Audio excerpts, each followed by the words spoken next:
Izin Pak, boleh dulu? Izin Pak ya, Bu, izin dulu Bu ya.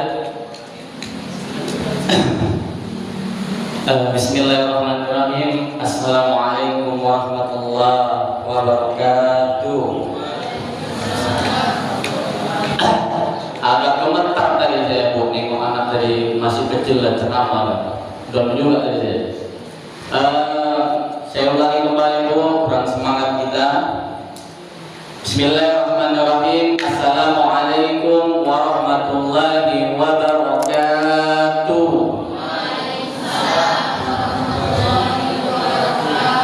Innal hamdalillah nahmaduhu wa nasta'inuhu wa nastaghfiruhu wa na'udzu billahi min shururi anfusina wa min sayyiati a'malina. May yahdihillahu fala mudilla lahu wa may yudlil fala hadiya lahu. Asyhadu an la ilaha illallah wa asyhadu anna Muhammadan abduhu wa rasuluhu la nabiyya ba'da. Allahumma shalli ala Muhammad wa ala ali Muhammad wa sahbihi wa man ittaba bihudahu ila yaumil qiyamah.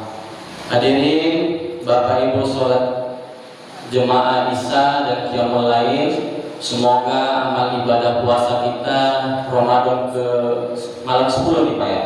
Malam 10, selama 10 hari kita puasa diterima oleh Allah Subhanahu wa taala. Amin. Amin ya rabbal alamin. Pada kesempatan kali ini Ayah Bunda melanjutkan materi saya minggu lalu. Minggu lalu adalah siapa setan yang dibelenggu. Sedikit saya mengulang bahwa setan terbagi 3. Satu dari keturunan iblis, Quran surah Al-Kahfi ayat 50. Yang kedua dari golongan jin dan manusia. Nah, jadi kalau setan ada 3, maka iblis pun ada 3, Ayah Bunda. Maka tema saya hari ini adalah melanjutkan yang minggu semalam, belajar dari iblis.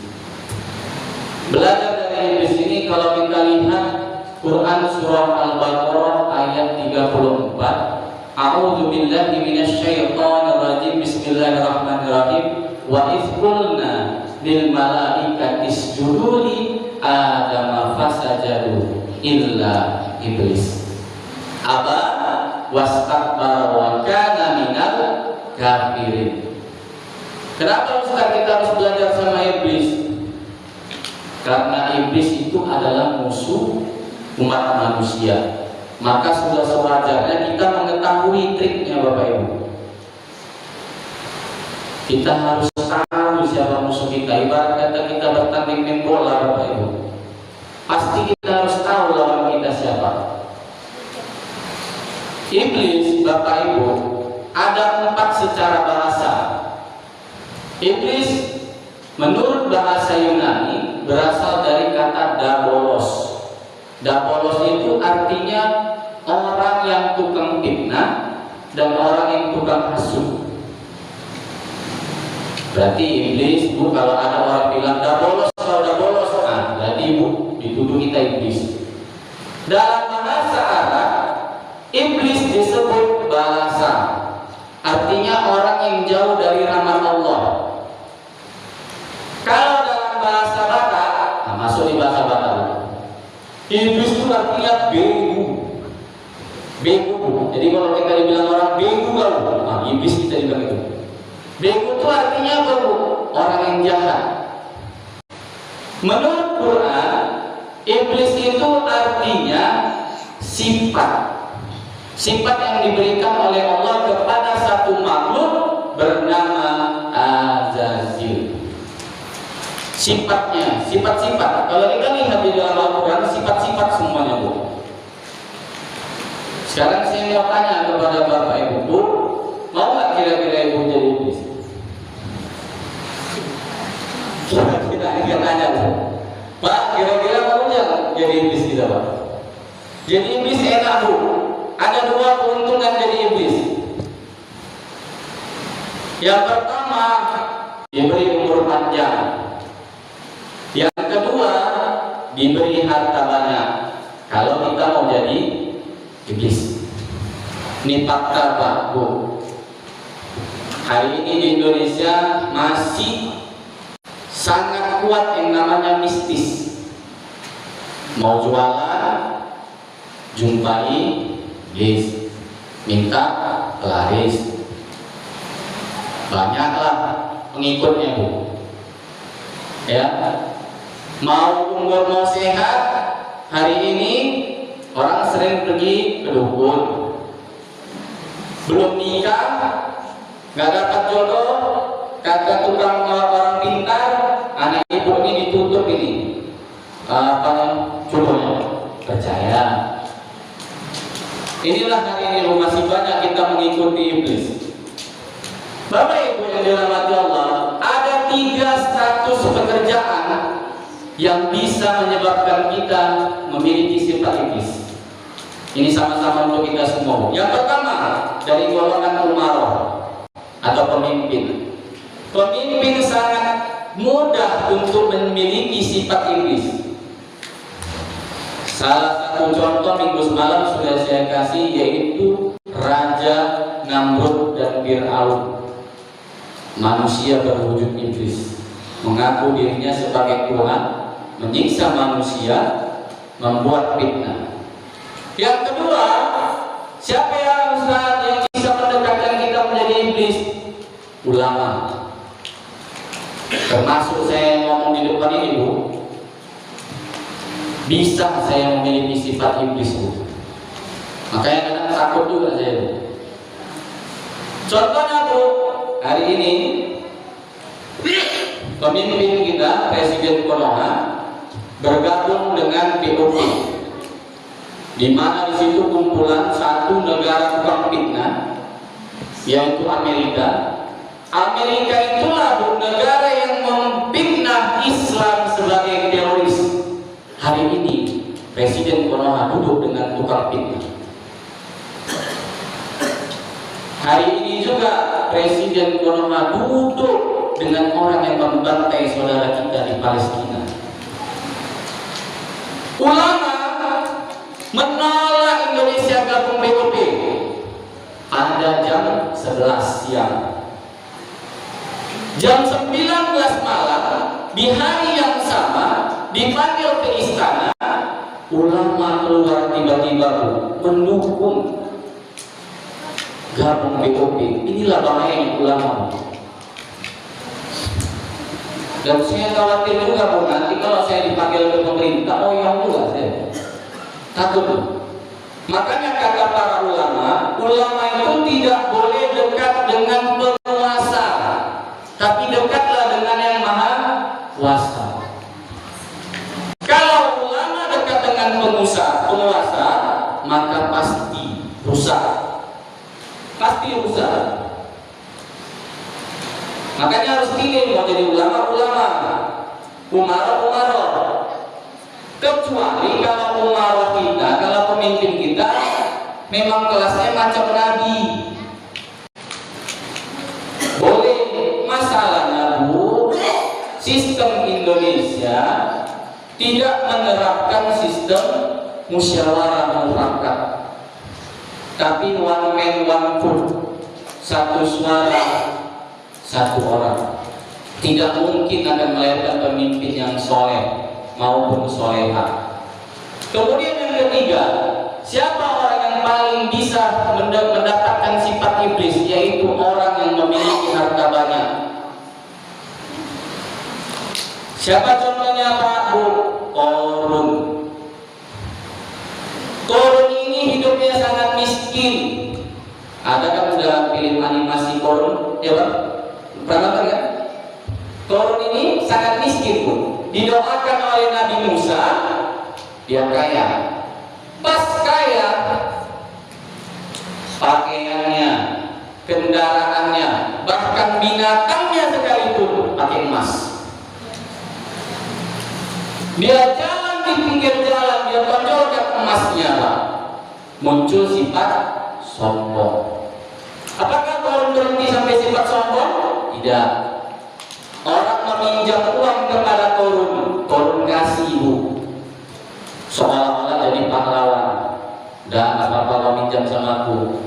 Tapi jaminannya gak bisa kau bayar, maka rumahmu diambilnya. Inilah bahayanya orang yang memiliki harta banyak. Puncaknya adalah bahwa Qarun dimintai zakat oleh Nabi Musa, dia nggak kasih. Maka disitulah dia kena laknat Allah, hartanya tenggelam ke bumi, dan inilah yang dicari oleh orang sekarang, harta karun. Ada 3 golongan tuh. Semoga kita terhindar dari sini. Umarah, ulama, dan orang yang harta banyak. Apakah sifat-sifat kita menjadi iblis? Ada 3 juga, Bu. Yang pertama tadi sombong.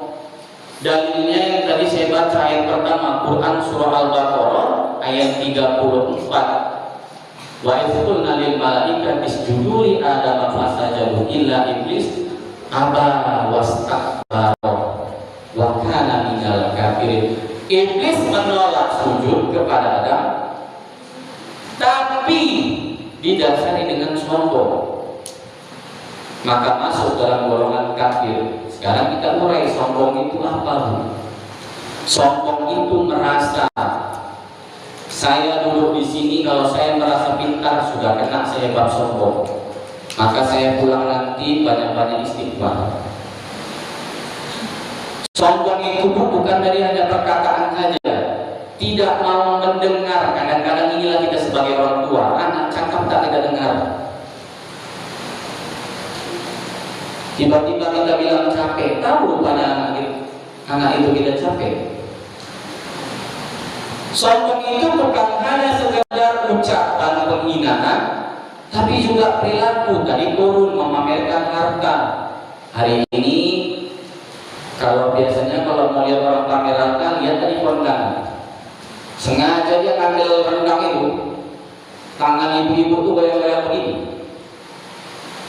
Yang laki-laki sengaja sepatunya setel kandas habis. Nggak penting semuanya, yang penting sombong, merasa.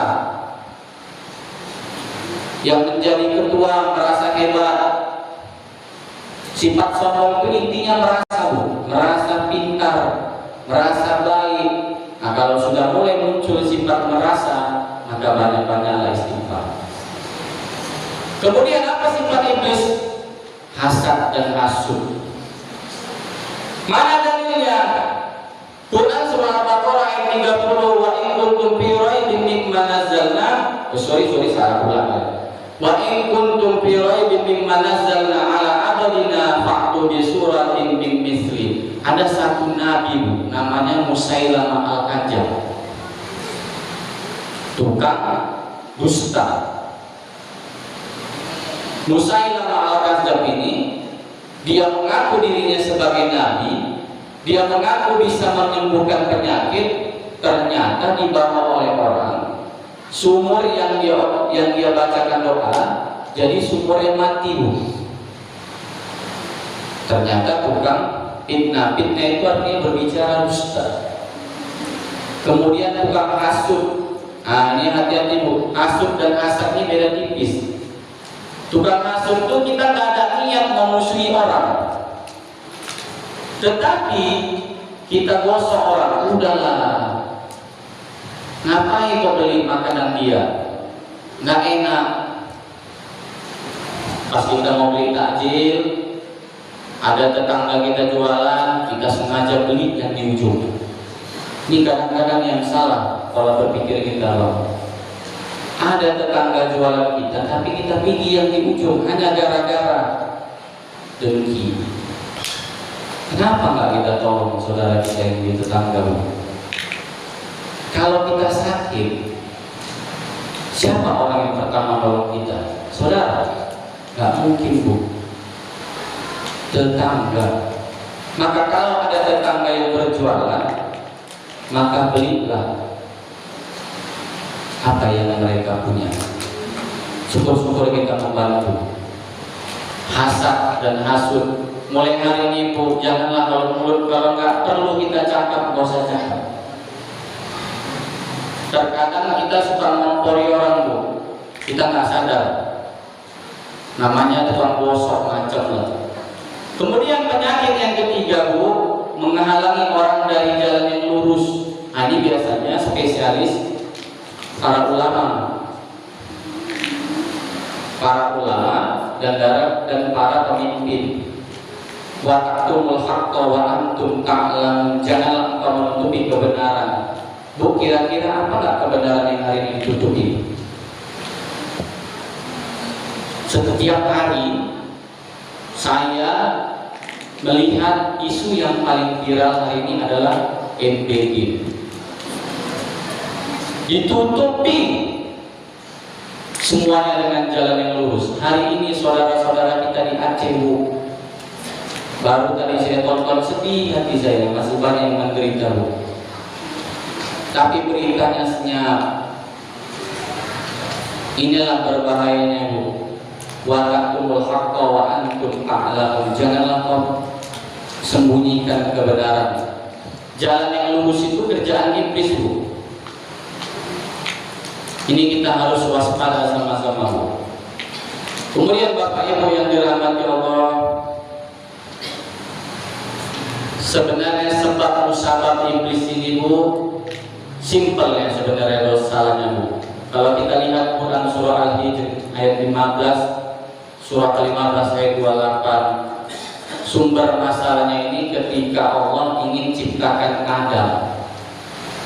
Tetapi yang jadi masalah ketika Allah ingin ciptakan Adam, Allah perintahkan kalau sudah siap disuruh sujud. Ini yang jadi repot. Muncullah rasa post sindrom, penyakit ego. Dan ini juga kena oleh Siti Hawa, kena oleh Adam. Waktu Allah ciptakan Adam, belum Allah ciptakan Adam, tapi Allah sudah suruh malaikat untuk bersujud. Iblis nggak terima, Bu. Kenapa iblis nggak terima? Karena iblis panglima perang, iblis pemimpin para malaikat, iblis sudah 80.000 tahun beribadah, kok disuruh sujud kepada orang yang belum diciptakan? Muncul ego. Iblis merupakan rukun iman yang kita pelajari, qada dan qadar, menerima takdir baik dan takdir buruk. Iblis tak mau terima, Bu. Masa aku yang udah 80.000 tahun berdakwah kok disuruh sujud kepada yang belum ada apa-apanya? Ini yang berbahaya, Bu. Apa selanjutnya, Bu? Disinilah muncul sifat hasad dan sifat hasud karena ego. Maka kita kontrollah emosi kita. Sama ini juga seperti Hawa. Bisikan iblis kepada Hawa, Hawa, kau tahu nggak kenapa kau dilarang Allah makan buah kulbi? Jawaban iblis, karena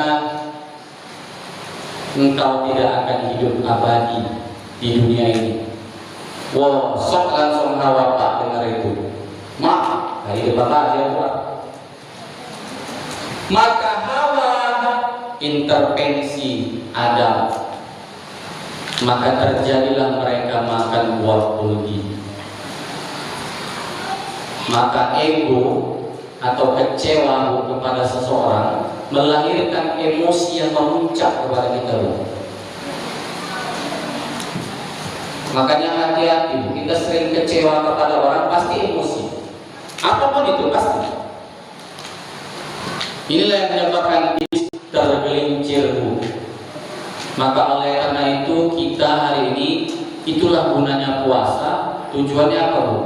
Mengontrol emosi. Karena iblis dan Hawa itu gagal di emosi, Bu. Emosi itu adalah perasaan yang ingin kita miliki. Makanya kalau kita mau marah, lakukan puasa. Kan gitu kira-kira. Aku kan puasa. Tetapi kenapa kita berpuasa masih sering marah-marah? Kenapa kita puasa masih sering gibah? Kenapa kita puasa? Karena masih sering sombong. Pernah kita berpikir? Afala ta'qilun, afala yatafakkarun. Kenapa ya? Kok aku puasa masih sering sombong? Aku puasa masih sering bergibah. Aku puasa masih sering menggunjing orang, merasa sok baik. Kita yang terawih hari ini melihat orang gak terawih, kadang-kadang terucap di mulut kita, kadang-kadang terucap di hati kita, malas sekali kau beribadah. Maka hati-hati Bu, karena iblis cara mainnya menggunakan logika. Seperti bahas minggu semalam. Bapak Ibu yang dirahmati Allah, iblis laknatullah salahnya cuma satu, yaitu tidak bersujud kepada Adam, langsung dihukum Allah. Kita sudah salah berapa kali kira-kira? Mungkin lebih dari 1 kali kita mengingkari perintah Allah. Mungkin 1000 kali kita lebih mengingkari perintah Allah. Tetapi Allah masih memberikan rahmat dan rahimnya kepada kita. Pertanyaan saya yang terakhir Pak Bu, kira-kira iblis kalau minta maaf diampuni Allah atau tidak? Kira-kira Pak, iblis kalau minta maaf diampuni Allah atau tidak Pak? Hah? Pasti. Saya pertanyaan kedua lagi, kira-kira Bu, bisa nggak kita jadi iblis? Bisa. Iblis dari manusia, siapa kira-kira Bu nanti? Dajjal. Kemampuan yang luar biasa Bu. Seminggu semalam saya bilang, iblis dari golongan jin siapa? Baal. Jin dari bangsa perempuan. Jadi tidak menutup kemungkinan manusia bisa menjadi iblis. Bukan wujudnya Bu ya, bukan, sifatnya. Sifatnya. Jadi oleh karena itu jagalah 3 ini Bu. Jangan tukang hasad dan hasud, jangan sombong, dan jangan sesatkan orang dari jalan yang lurus. Itulah tujuan puasa kita hari ini Bu, memanfaatkan 3 ini. Jaga sifat kita Bu. Intinya jangan merasa, jangan tukang fitnah, jangan tukang hasud. Nah, itu saja yang saya sampaikan pada malam hari ini Pak Bu. Semoga bermanfaat, dan ini juga untuk introspeksi saya. Mudah-mudahan saya terhindar dari rasa sombong, hasad, hasud, dan menyesatkan manusia. Billahi fisabilillah, astaghfirullah khairan. Assalamualaikum warahmatullahi wabarakatuh.